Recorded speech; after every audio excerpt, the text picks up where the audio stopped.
Yo quería, dentro de la serie de predicaciones que estamos haciendo sobre la vida en Cristo,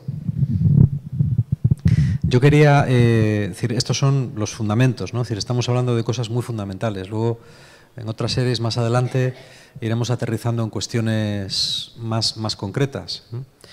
Cuando uno prepara predicaciones, se da cuenta, es muy difícil no repetirse. Siempre te da la impresión de que lo que has dicho lo has dicho muchas veces, ¿no? En muchas ocasiones, ¿eh? Y es verdad, pero también es verdad que muchas veces, como me decía a mí una vez un amigo, ¿no? Tenemos necesidad de escuchar las mismas cosas, escucharlas y escucharlas, ¿no? Porque es esa base de oír como realmente nuestra fe crece y se alimenta y crecemos, ¿vale? Precisamente el tema que yo quería tratar hoy es el de crecer. Un hecho del que no se habla mucho, del crecimiento personal y del crecimiento espiritual. Y yo creo que es un tema muy importante, que tenemos que tener todos muy presente y que es un aspecto también básico. Por eso lo estamos tocando en esta primera serie, ¿no? de fundamentos de lo que es ser cristiano, del reino de Dios. Vamos a empezar leyendo, como siempre, lo que nos dice la palabra de Dios. Yo he elegido una lectura muy conocida de Hebreos, que dice, acerca de esto, está en el capítulo 5, tenemos mucho que decir y es difícil de explicar, puesto que os habéis hecho tardos para oír. Pues aunque ya debierais ser maestros, otra vez tenéis necesidad de que alguien os enseñe los principios elementales de los oráculos de Dios. Y habéis llegado a tener necesidad de leche y no de alimento sólido, porque todo el que toma solo leche no está acostumbrado a la palabra de justicia, porque es niño. ¿Vale? Es decir, aquí el autor de la carta a los hebreos, que escribe una comunidad, les está diciendo, todavía seguís necesitando tomar leche, cuando ya deberíais comer alimento sólido, todavía seguís necesitando tomar leche. Esto no es que yo os lo diga a vosotros, es que la palabra nos lo dice a todos nosotros. ¿Vale? Muchas veces es verdad que nos quedamos... Es una cuestión muy curiosa. Es decir, yo recuerdo en una ocasión en Burgos, después de un retiro, que se estaba hablando de este tema, ¿no? Es decir, ¿por qué hay gente que crece y gente que no crece? Esto es un tema curioso, ¿verdad?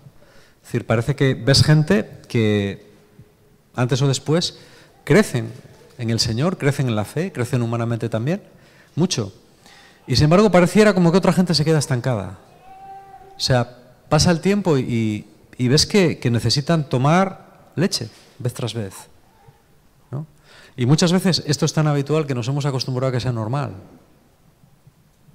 Muchas veces yo escucho a algunos amigos curas y te dicen, hombre, pues es que, bueno, pues la gente, bien, hombre, es gente maja, ¿no? La gente, bueno, pues bien, pues vienen a misa, practican, no sé qué, no sé cuántos, bien. Esta familia es gente muy buena, son buenos cristianos, ¿no?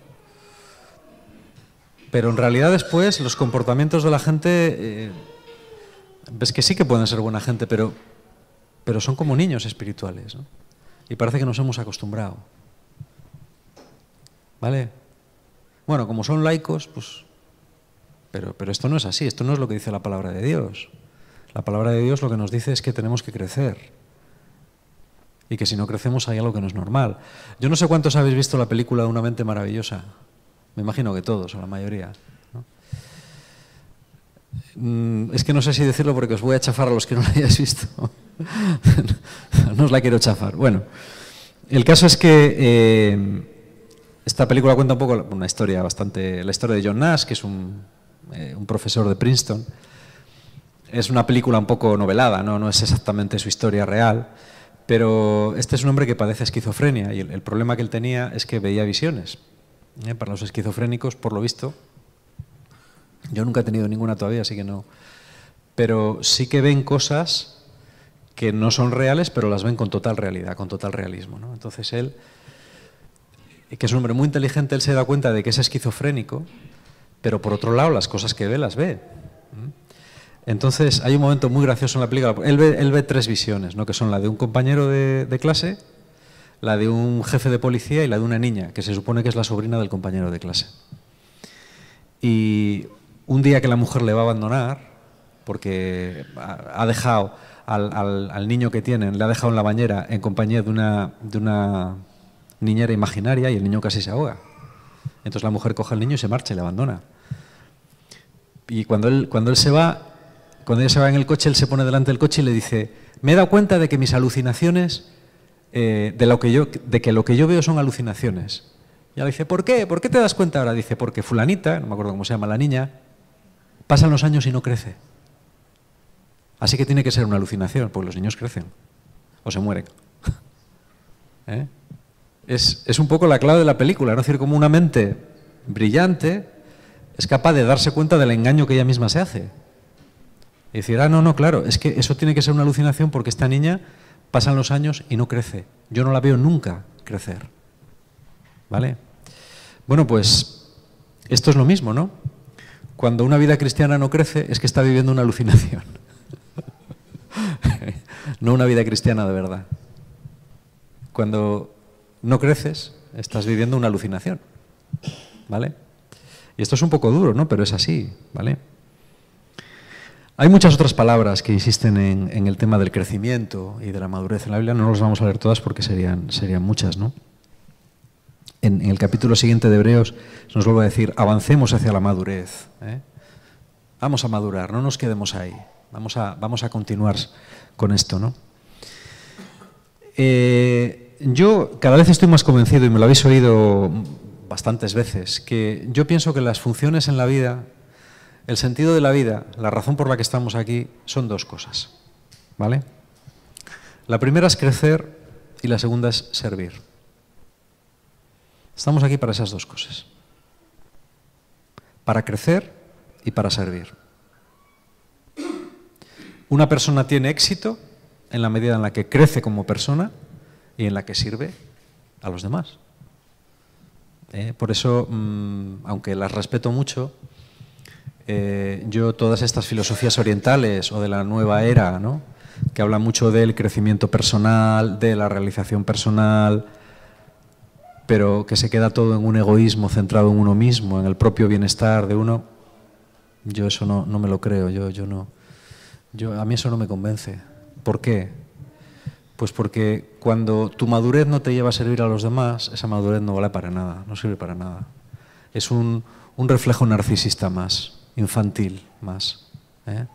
El verdadero crecimiento tiene que llevarte a abrirte un poquitín a los demás, ¿vale?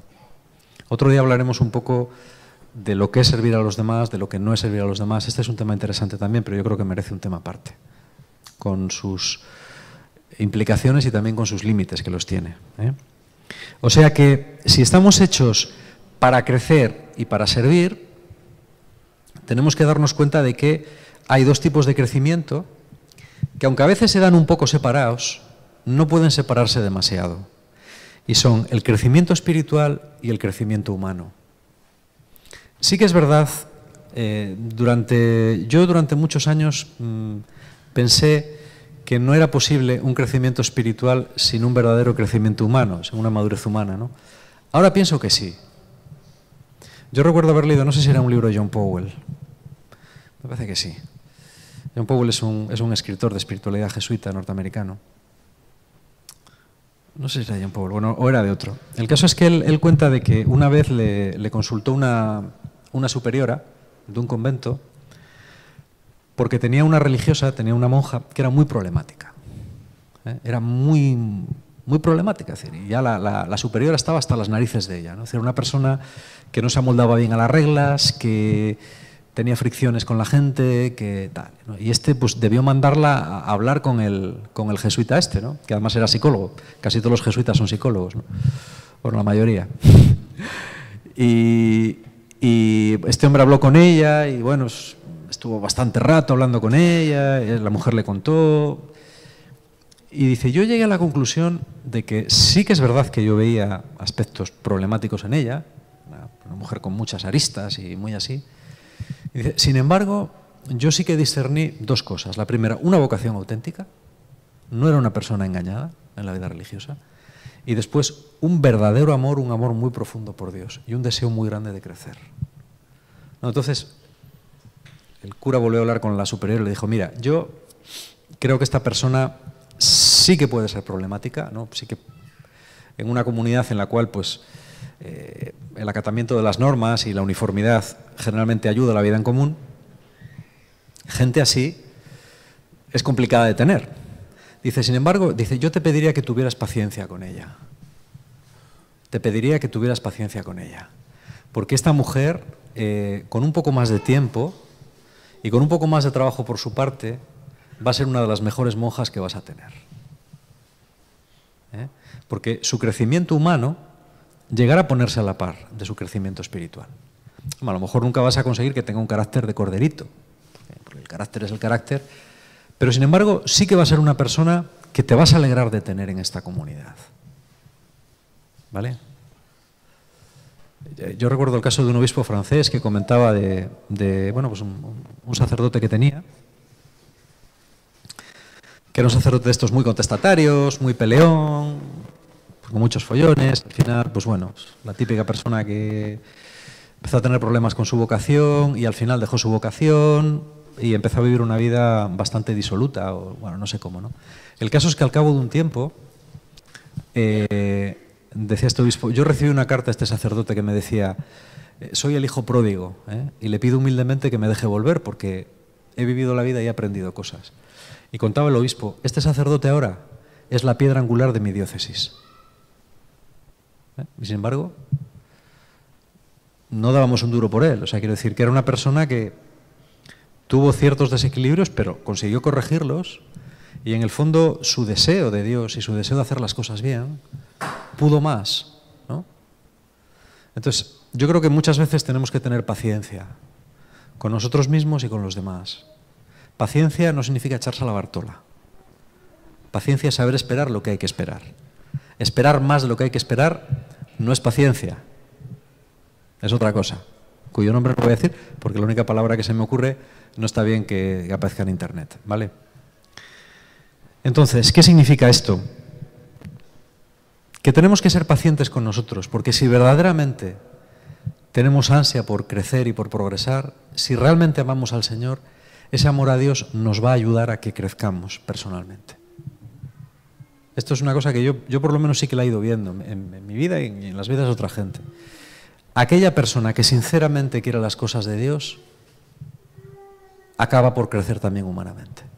Normalmente el que se queda atascado humanamente se queda atascado espiritualmente también. ¿Vale? Esto yo creo que es un principio que es importante y que, bueno, es esperanzador, ¿no? Bueno, el crecimiento espiritual yo diría que está basado sobre todo en una cosa. ¿Cómo sabemos que una persona es madura espiritualmente? ¿Cómo se sabe esto? A veces no es fácil. Uno dice, bueno, pues por cómo habla. Hay gente que habla muy bien y no es muy madura espiritualmente. Hay gente que no sabe hablar y sí que es madura espiritualmente. ¿Cómo se distingue esto? Bueno, normalmente la persona, el criterio fundamental para saber si una persona es madura a nivel espiritual es en qué medida esa persona está implicada en cumplir aquello que cree que es la voluntad de Dios para con su vida. Y está abierto o abierta a que la voluntad de Dios para con su vida sea una cosa diferente a la que él piensa. Porque hay gente que dice, no, la voluntad de Dios para mi vida, que me case. Esta es la voluntad de Dios para mi vida, la única, verdadera y definitiva voluntad de Dios para mi vida, y todo lo que se salga de esto no es la voluntad de Dios para mi vida. Bueno, tú puedes tenerlo claro, pero esa actitud no es buena. ¿Por qué? Porque siempre hay que dejar un margen de duda. Yo creo que el margen de duda, incluso cuando uno está muy convencido de algo, siempre es bueno, porque te evita ser un fundamentalista. La gente fundamentalista es muy peligrosa. Y el fundamentalismo religioso es el peor de todos. No tenéis nada más que ver lo que pasó antes de ayer en París y lo que pasa todos los días. La gente que se cree absoluta, total, definitiva e inequívocamente en la verdad es gente muy peligrosa. Un margen de duda siempre es muy sano. Aunque a veces sobres, porque a veces hay que obrar. Pero por muy seguro que estés, siempre tienes que decir, bueno, a lo mejor me equivoco. A lo mejor me equivoco. puede haber siempre un margen para el error. Yo hago esto porque creo que tengo que decidir y es la decisión que tomo, porque hay que tomar una. Pero no digo, no, estoy completamente cierto de que es la voluntad del Señor. Hay un dicho en Francia que a mí me hace mucha gracia y dice, mira, los jueces, los 10 primeros años de su carrera están angustiados por si aciertan o no aciertan. Los siguientes 10 años están absolutamente convencidos de que aciertan siempre. Y los últimos 10 años de su carrera les da exactamente igual si aciertan o no. ¿Eh? Bueno, pues esto es así. Es decir, tenemos que evitar el pensar que siempre acertamos y tenemos que evitar también que nos da igual si acertamos o no acertamos. ¿Vale? Siempre hay que estar abiertos a que nos podemos equivocar. Pero esto es esencial. Cuando una persona verdaderamente tú ves que se esfuerza en cumplir la voluntad de Dios, ese suele ser un dato inequívoco de madurez personal y espiritual. ¿Vale? Primero, esta madurez además se divide en dos cosas. En una primera etapa es la huida del pecado. Una persona madura espiritualmente, normalmente no comete pecados graves.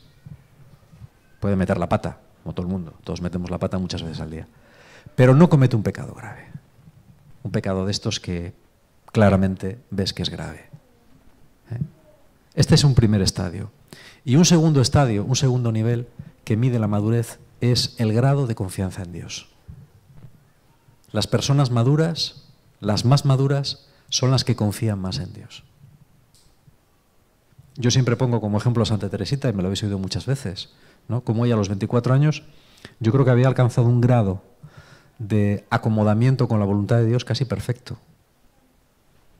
Ella en los últimos meses de su vida, cuando no sabía si iba a morir o a vivir, cuando no sabía si en el caso de vivir iban a mandarla al Carmelo de Saigón, en Vietnam, cuando a veces estaba bien, que parecía que se iba a curar, y a veces estaba mal, que se parecía que iba a morir ya, pero no se moría, ella al final siempre decía, cuando le preguntaban, ¿tú qué prefieres? Ella decía, lo que Dios quiera, lo que Él quiera, cuando Él quiera.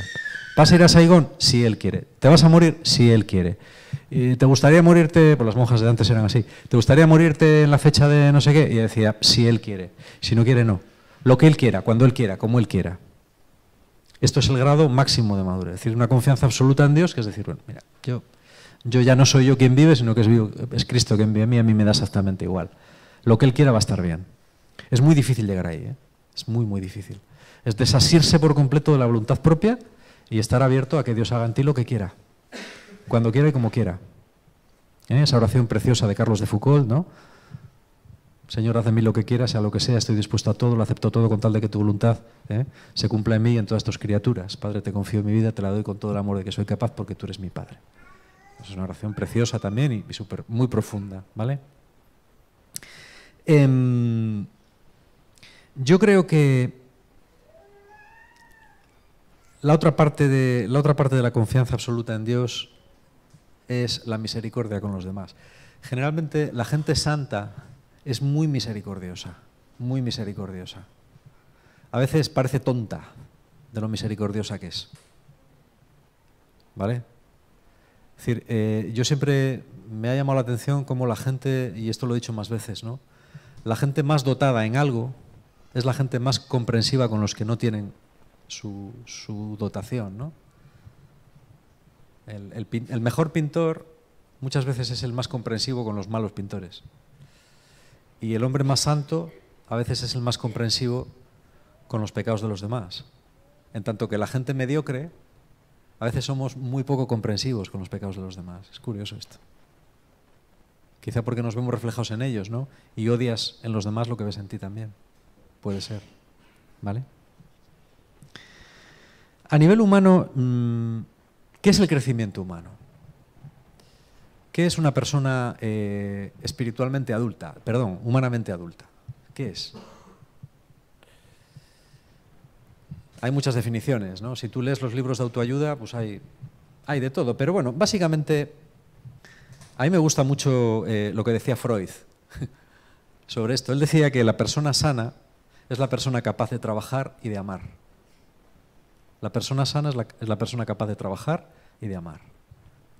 Yo diría que la persona madura es la persona que es capaz de estar relativamente bien consigo misma y crear un ambiente de paz a su alrededor. De paz y de productividad. ¿Vale? Es verdad que hay gente que crea paz a su alrededor porque es como el caldo gordo. ¿Eh? O sea, les da igual soquearre y les colocas en una silla y se quedan ahí sentados. No me refiero a eso. Hay gente que es productiva, pero a la vez pacífica, que es capaz de crear entornos muy productivos, muy creativos, pero con un clima de paz. Esa gente es rara, pero es preciosa, ¿no? Yo conozco gente así. Yo conozco gente así. Poca, pero la conozco. Creyentes y no creyentes, ¿eh? Hay gente no creyente que tiene esa... A veces es una cualidad natural. Hay gente que la tiene como una cualidad natural, tiene unos genes muy buenos y a lo mejor ha tenido una educación muy buena. Por ejemplo, personas que bueno, pues han vivido en hogares muy equilibrados, muy estructurados, muy pacíficos, con padres muy equilibrados. Claro, tienen muy positivos, pues llevan un camino recorrido muy grande, evidentemente, ¿no? Es como si yo quiero dedicarme a nadar y soy hijo de 2 campeones olímpicos. Joder, pues los genes que tengo yo no los tiene la mayoría, ¿vale? Pues la gente que ha nacido y que se ha criado en entornos muy saludables, pues tiene mucho camino andado, esa suerte que tienen. Obviamente, una persona que se ha criado en un hogar desestructurado, ¿no? No sé si lo decía la semana pasada aquí o no sé dónde, ¿no? Estoy leyendo un libro de Danny Silk, un pastor que hablando del matrimonio, él dice, es que entre mi mujer y yo y sus padres y abuelos sumamos 16 divorcios. Dice, mis padres están divorciados, los de ella también, sus abuelos también, los míos también. Dice, claro, por eso cuando nos juntamos, dice, llevarnos bien y no divorciarnos para nosotros fue un logro impresionante, lógicamente. Dice, es que tenemos una genética de divorcios detrás que no veas. ¿Eso influye? Hombre, claro que influye, porque es la referencia que tú has tenido de siempre. Entonces esas personas necesitan hacer un esfuerzo mayor para alcanzar el mismo nivel. ¿Vale? En todo caso, el crecimiento no es tanto a dónde llegas, sino el número de obstáculos que has vencido. Yo creo que como se cuenta el crecimiento no es hasta dónde has llegado, sino el número de dificultades que has conseguido vencer. Los indios Sioux decían que la grandeza de una tribu se mide por la grandeza de sus enemigos. Ellos decían, ¿quiénes son los enemigos de esa tribu? Según sean de grandes los enemigos, así de grande es la tribu. Es una filosofía un poco curiosa, pero es verdad. Yo creo que cuando el Señor nos examine, si es que ahí arriba hay un examen, que no lo sé, o cuando nosotros nos autoexaminemos delante de Él, en el juicio, yo creo que Dios no nos va a medir a dónde llegamos de altura, va a medir el trecho que recorrimos, porque va a mirar de dónde salimos. Hay gente que en la carrera por la madurez y por la santidad sale de aquí, y otra gente de aquí.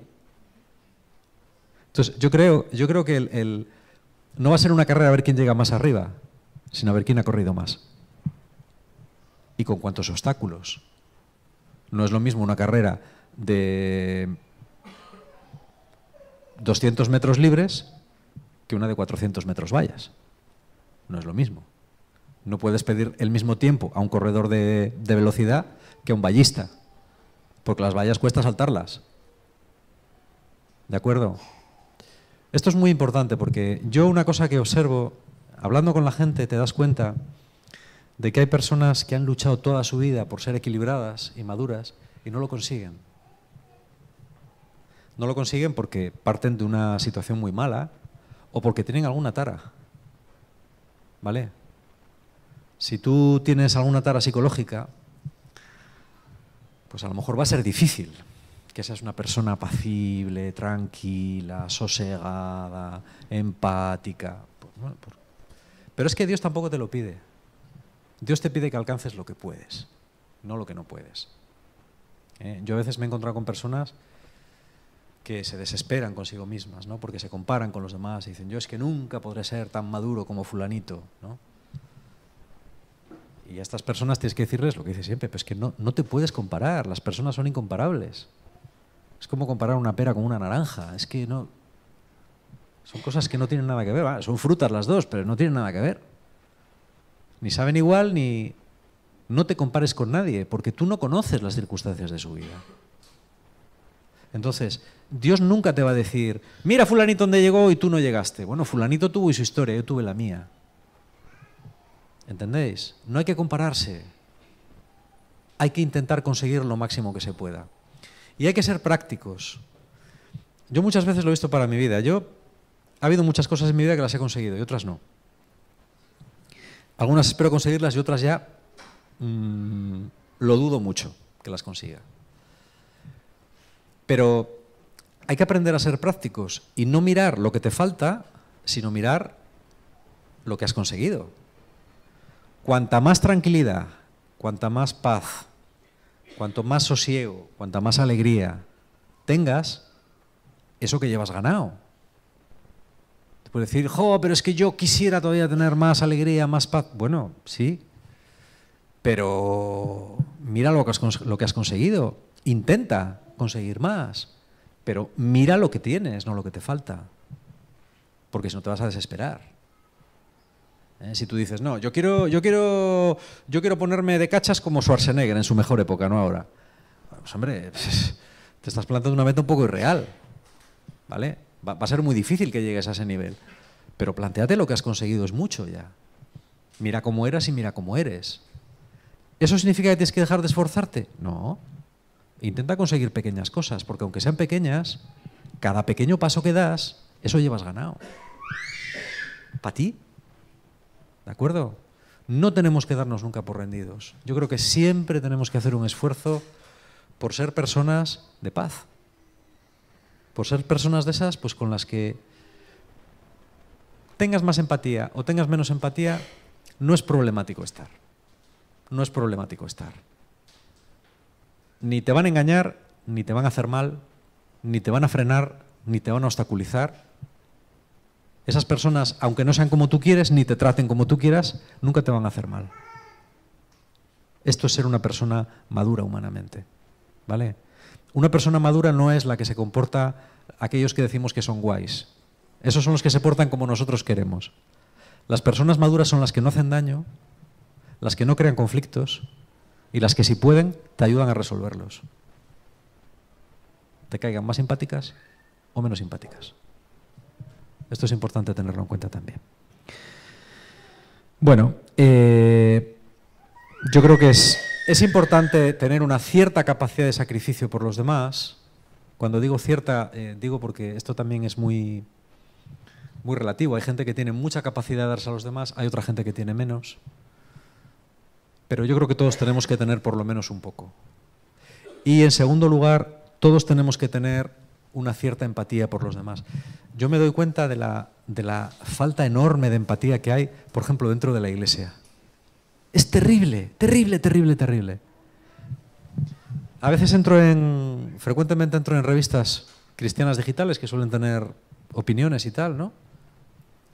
Y a mí me asombra ver la radicalidad y la falta de empatía que tenemos los cristianos entre nosotros.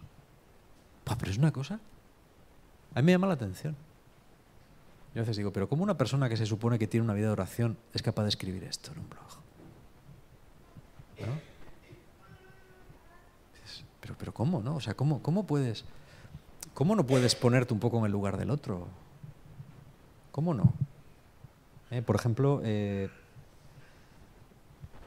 aunque esto no sea muy políticamente correcto decirlo, lo digo porque sí, y además porque me da la gana.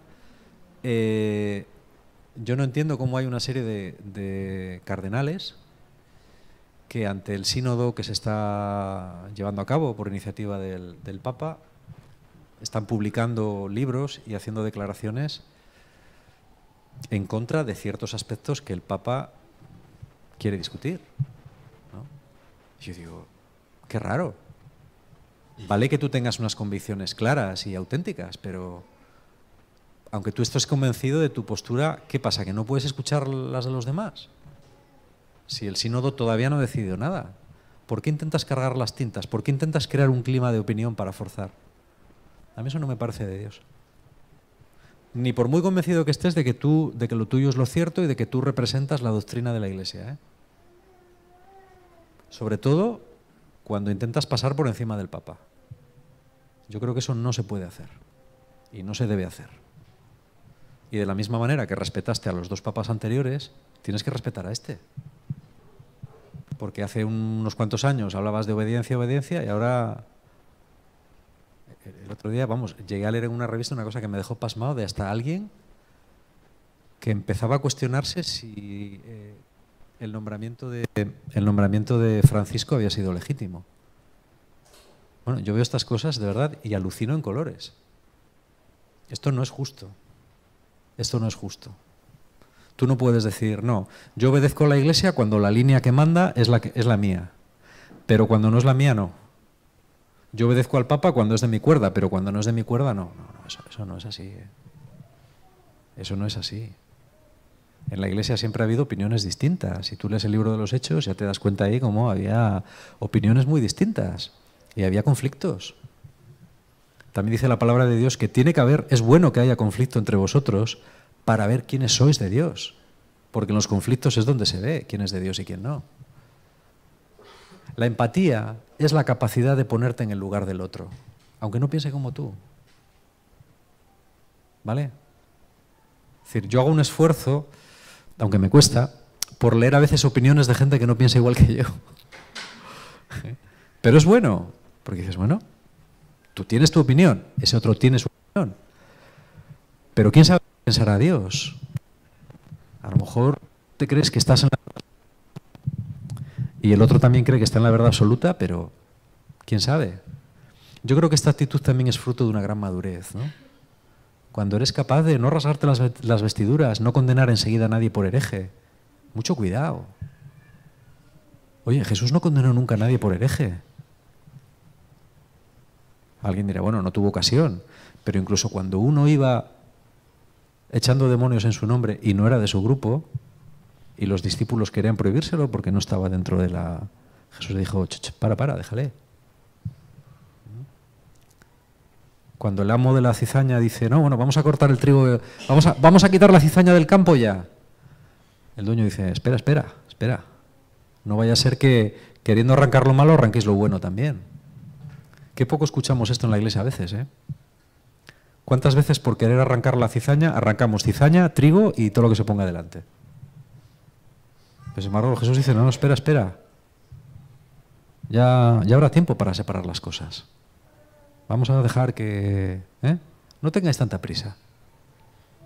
Que al final Dios reconocerá a los suyos. ¿Vale? Bien. Yo creo que, un poco por terminar, sigue siendo fundamental el que reconozcamos las áreas débiles que tenemos, las taras que tenemos. No pasa nada por ser un tarao, ¿vale? No pasa nada. Todos tenemos alguna tara, todos. Y no pasa nada. El problema es cuando haces de la tara una virtud, ¿vale? Como cuando hablamos de los sordos, ¿no? Yo una cosa que escuché, con todo el cariño por los sordos, que me parece... pero yo una vez escuché a un representante de un colectivo de sordos que decía que él se negaba que se llamase minusvalía la sordera. No era una minusvalía, era una variante de comunicación, que tenía hasta aspectos superiores a la comunicación verbal. Ellos decían, por ejemplo, hablar debajo del agua. Como os lo estoy diciendo, ¿eh? El lenguaje de signos tiene la ventaja de que le puedes utilizar debajo del agua. Dios, sí, como estamos hablando el 90% del tiempo, estamos hablando bajo el agua con la gente. A mí esto me parece terrible. ¿Por qué? Claro que la sordera es una discapacidad. ¿Y qué? ¿Y qué? Y la enfermedad mental también, y yo qué sé. Y los problemas en el hígado también. Y los problemas de tiroides, y 50.000 cosas más. No pasa nada por tener una tara. Es que esta sociedad parece que tenemos que ser todos perfectos, ¿no? ¿Vale? No sé, es curioso esto. Yo creo que es bueno reconocer las áreas débiles e intentar apañarnos con ellas, intentar mejorarlas. Si yo tengo X problemas, si yo tengo un problema con el alcohol, A mí me decía una chica una vez, una cosa que me encantó. Me dijo, mira, yo no solamente no es que no vaya a la zona, yo no piso ni los alrededores de la zona. Y yo dije, tú eres una fundamentalista. La chica me dijo, no, soy una pecadora, porque sé que si voy por los alrededores, acabo borracha como una cuba. Yo dije, amigo, en ese caso no, en ese caso eres una tía inteligente. Porque ella dice, es que a mí me va la marcha que no veas, ¿sabes? Yo, por ejemplo, no tengo peligro, ¿sabes? Yo estoy en la zona y mi tendencia natural es huir, ¿no? A huir. Es como el agua y el aceite. Pero hay otra gente que su tendencia natural es... Bueno, pues tú tienes que saber. Y el caso de esta chica, que a mí me parecía, yo según la oí dije, bueno, menuda mojigata. Y me dijo, no, es que yo he sido una borracha muchos años. Entonces entiendo que no quieras acercarte. ¿Haces bien? ¿Haces bien? ¿Para qué te vas a meter en la boca al lobo? Pues si sabes que tienes áreas débiles, ten el doble de cuidado. Y todos tenemos alguna. Intenta mejorar. Pero para eso primero hay que reconocerlo, ¿no? Hay gente que dice, oye, yo no sé cómo acabé borracho el otro día. Y hombre, no sé, te llevaron al bar, arrastras. No, al bar fui yo solo. Entonces, oye, es que yo entro en un bar y salgo borracho, no sé cómo lo hago. Digo, pues mira, que pide que te grabes, es muy fácil, seguro que es muy fácil. Coges un vaso y te lo bebes, y luego otro, y así. Hay que aprender. Yo creo que los obstáculos para el crecimiento personal, aparte de las taras estas que todos tenemos, ¿no?, son otros dos, que son el orgullo, que es el de la gente que no reconoce su tara. Por ejemplo, hay alcohólicos que te dicen que el mayor problema que tienen es que no reconocen que lo son. No reconocen que lo son. A mí me decía una vez una madre, dice, mira, tenía una hija con un problema psiquiátrico muy grave, un encanto de chica. Dice, el problema de mi hija ya no es tanto la enfermedad, es que no acepta que la tiene y no se quiere medicar. Y no se quiere medicar y de vez en cuando le da un brote psicótico que la deja hecha polvo. Ella se da cuenta que lo ha tenido, con lo cual se queda todavía peor, pero no quiere aceptar que es una enferma mental. Entonces, si no aceptas que eres una enferma mental, no vas a tomar las pastillas. Si no aceptas que eres un alcohólico, no vas a entender por qué tienes que dejar de entrar en los bares. ¿Vale? Si no aceptas tus áreas débiles, no vas a mejorar en la vida. Nunca. Nunca, nunca. El otro es la dejadez. Es la dejadez. A mí un chico, me comentaba una vez un chico que estaba arruinando su vida de pareja, y yo le decía, pero hombre, ¿cómo no? Me decía, ay, es que tengo una flojera. Digo, ¿cómo que tienes una flojera? Y dice, sí, es que soy más flojo. Digo, pero es que estás arruinando tu vida. Ya, pero es que no me sale. Y es verdad, muchas veces tenemos una dejadez, ¿no? Que dices, ¿para qué mejorar? Con lo bien que se está así. No se está bien así. Nunca se está bien así. Hay cosas que uno tiene que aceptar, pero no las puede cambiar. Pero otras sí, hombre. Entonces no hay que ser dejado. En la medida en la que uno puede, no siempre se puede, yo creo que Dios nos pide que hagamos un esfuerzo, que seamos humildes y que hagamos un esfuerzo. Con humildad y con esfuerzo se consiguen maravillas, ¿eh? Y si a eso le añadimos la gracia de Dios, entonces somos casi Spiderman. ¿Eh? Bueno, pues esto es un poco lo que os quería comentar.